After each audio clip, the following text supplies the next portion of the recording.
back to Your Path to Career Success, the podcast that helps you build the skills, confidence and strategies to thrive in your career.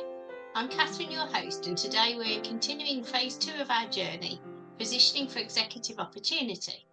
So far in phase 2, we have talked about making sure your reputation opens doors before you walk in, framing achievements in ways that demonstrate readiness for the top, and what the CEO and board are looking for during the selection process. This week, we're shifting the spotlight back to you. How do you step into the role before you are formally given the title?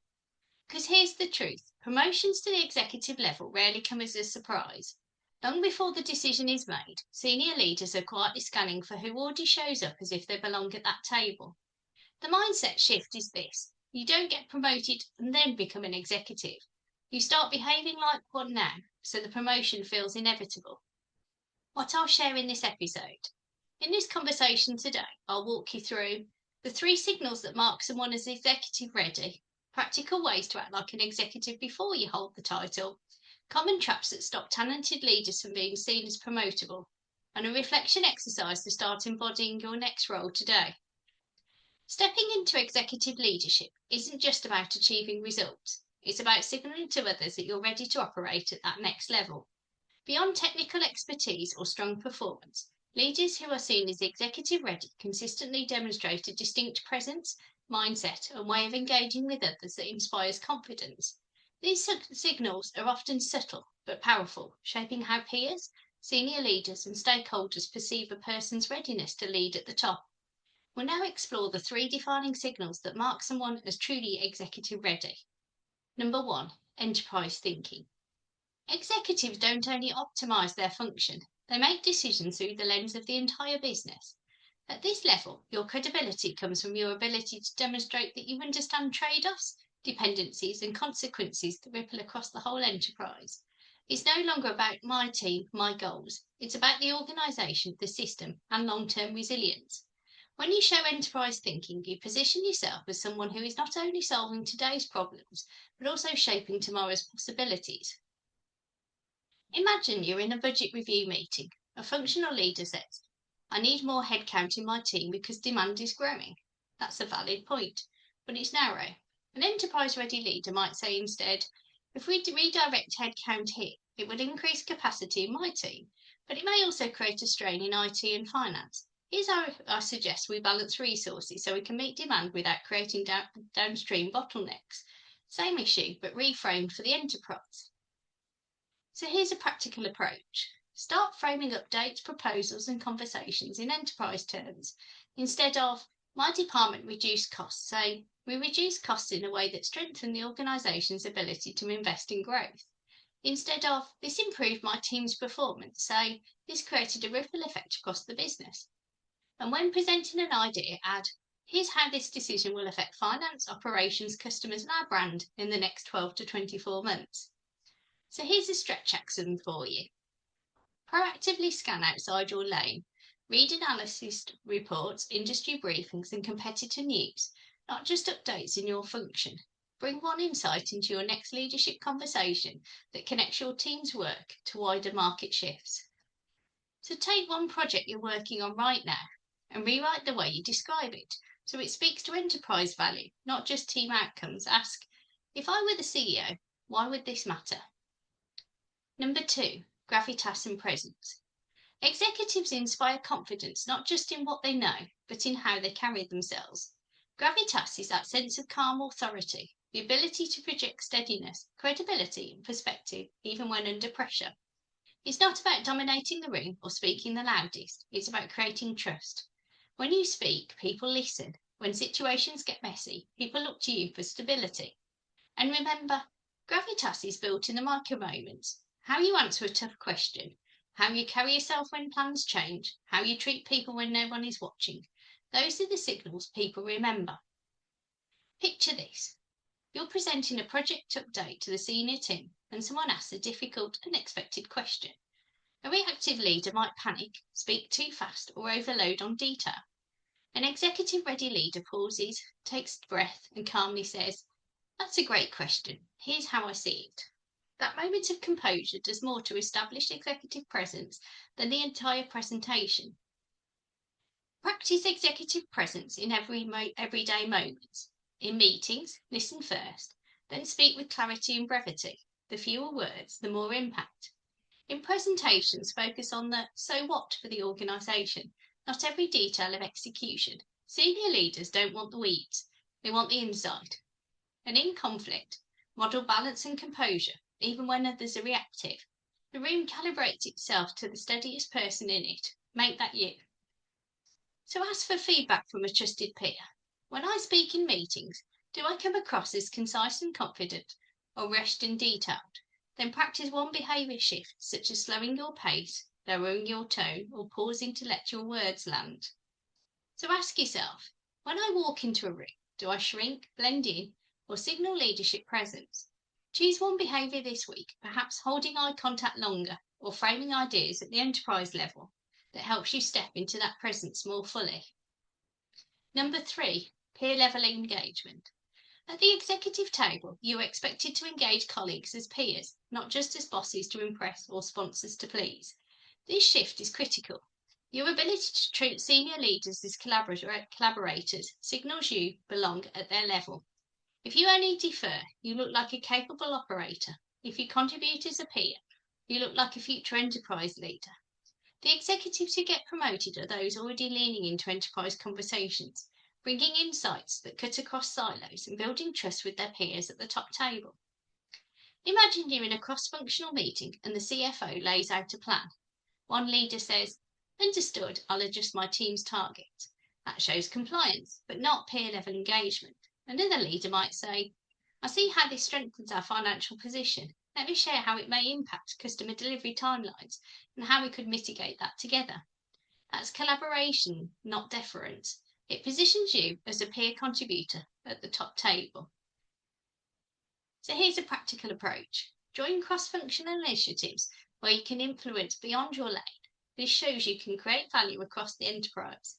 Offer insights that connect dots across functions, not just within your own. For example, here's how this project change will impact customer service, compliance, and sales.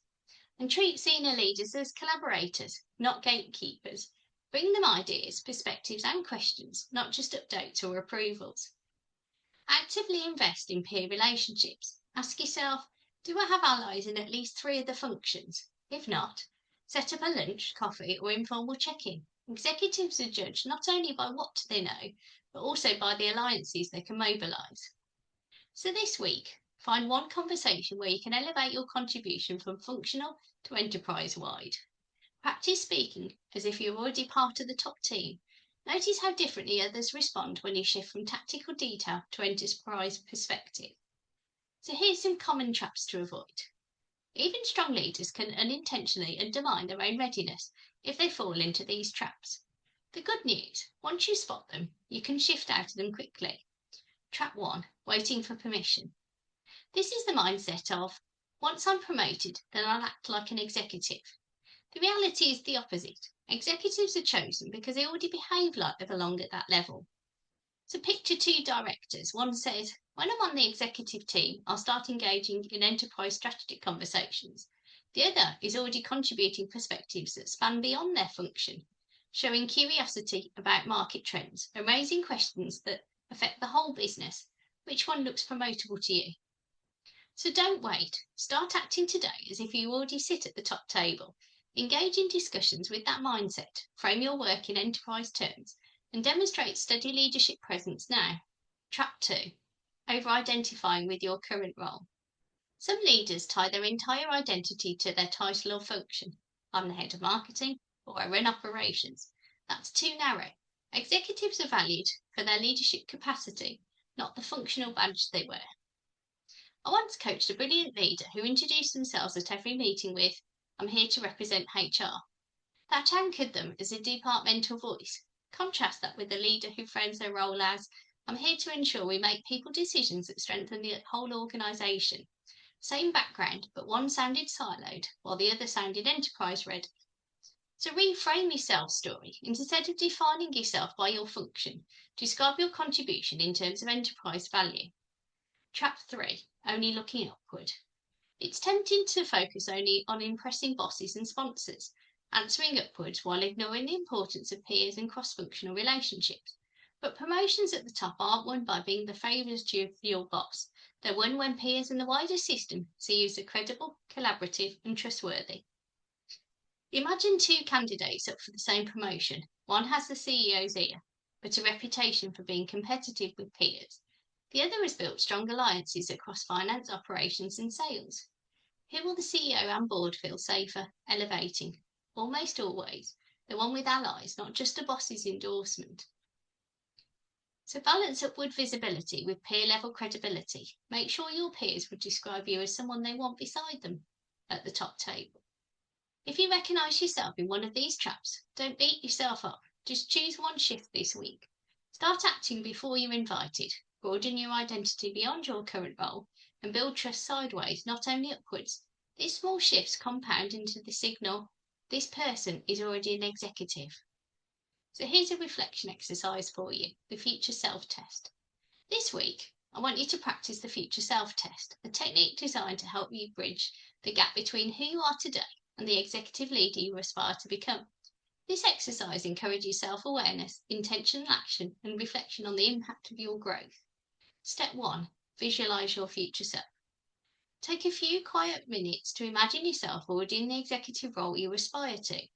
Picture the setting, your responsibilities, and the decisions you make daily. Consider the qualities you admire in leaders at that level: confidence, clarity, decisiveness, empathy, or strategic thinking. Ask yourself, how do I carry myself in meetings? How do I communicate with colleagues, peers, and direct reports? And how do I approach complex decisions or challenges? The goal here is not to fantasize, but to create a detailed mental image of your future professional self. The more vivid your vision, the easier it will be to act as if in the present. Step 2. Identify behavioural shifts. Reflect on how your future self shows up differently than your current self. Be specific. Do you listen more actively or speak with more authority? Do you delegate more confidently or approach conflicts with calm decisiveness? Or do you articulate your vision clearly or take more strategic risks? Pick one behaviour that resonates with you, something tangible and actionable that you can practice this week. Step 3. Embody your future self. Intentionally integrate this behaviour into your work this week. Treat it as an experiment. Try it out in meetings, decisions, or conversations. Notice the small changes in how you feel and how others respond. Step 4. Reflect and record. At the end of the week, take time to journal about your experience. Consider these prompts. What shifted in your behaviour or mindset? How did others respond? Were there noticeable changes in engagement, respect, or collaboration? What impact did embodying this behaviour have on your confidence, presence, or sense of agency? And did you notice any internal resistance or discomfort, and how did you manage it? Step 5. Iterate and integrate. Identify what worked well and what felt authentic. Consider practicing this behaviour consistently or choosing another behaviour to embody next week. Over time, these small intentional shifts can accumulate into meaningful professional growth. So that's the end of today's episode. We explored the mindset of stepping into the role before you get it. The leaders who rise are those who show the signals of executive readiness early: enterprise thinking, gravitas, and peer-level engagement. Your challenge this week: pick one of those areas and consciously practice it, because when you behave like an executive consistently, the promotion isn't a surprise, it's simply a recognition of who you already are. If you found today's episode valuable, subscribe, leave a review, and share it with a colleague who's making the same transition. You can also connect with me on LinkedIn. Just search Catherine Hall, the Career Owl. If you want more resources to support your C-suite leadership journey, head over to www.thecareerowl.co.uk. And remember, this podcast gives you the tools and mindset shifts to step up into executive leadership. If you're leading leaders and facing decisions where the stakes feel high and you'd like more personalised support in applying these lessons to your own career journey, I've got 2 spaces available this quarter. I'll leave the link in the show notes. Looking ahead, next week we'll start phase 3, expanding influence beyond your function, and we'll focus on building alliances at the top table, how to collaborate with other senior leaders to drive uniformed and unified outcomes. And remember, leadership isn't about waiting for the title, it's about showing up now as the leader the organisation needs for the future.